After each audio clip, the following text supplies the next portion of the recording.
Hi, I'm PC, and this is Judge Judy, and I'm the Chief Technology Officer at SchoolBlocks. Cherokee School District, in conjunction with Tenon.io, helped open our eyes to what it really means to be compliant with the Americans with Disabilities Act.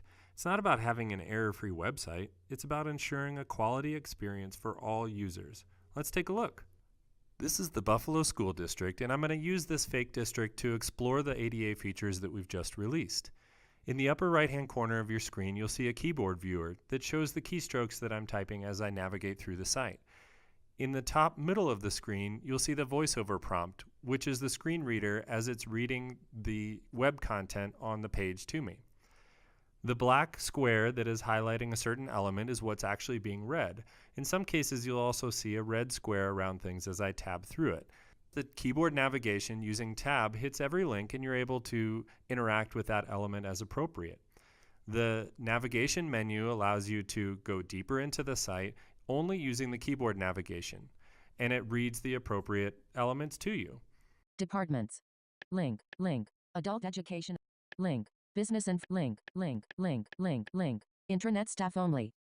Most screen readers offer a quick and easy way to navigate through different portions of the website as long as that website is properly structured.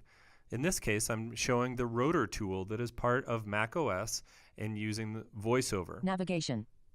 Secondary navigation. Message block article. District events article. After I've found that events block, I can quickly and easily navigate through the events and have it actually read to me the date and the topic of that event.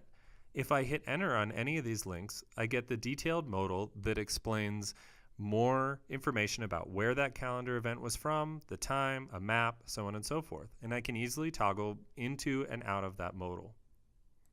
Another block that provides easy navigability for assistive technology is the files block. You'll notice that this Google folder shows all the files that are in the folder, and each one is its own link that is easily read, easily understood by the assistive technology, and if you hit enter, you can actually go view that file within Google's framework. On the schools page, you'll notice that you can interact with the filter elements using the tab and enter keys. You can filter by type or by name, and then when you find the school that you want, you can hit enter to view the details and actually visit the site. We've also updated the calendar page to be more accessible. Interacting with the filters is similar to the staff and schools pages. I can cycle through them using the tab key, hit enter, and all the other events will be deselected and only the events that you've selected will show in the calendar below. We've added an additional view of the calendar, which is the accessible list view. If you cycle to that and hit enter, you'll notice that the calendar changes and you have a list view of all the calendar events for that month. It can easily be read to you. Girl Scout Daisy Troop 65,456. Link. Parent info meeting. And cycled through with the tab key or using the other screen reader keys. The staff page is similar to the schools page. You can use keyboard navigation, filter by name or title, and interact with the profile cards.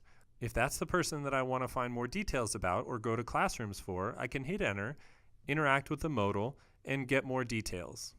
Thanks for taking a look at the improvements we made for those that use assistive technology. We really enjoyed working on these improvements and encourage you to try using the web with a screen reader on your own.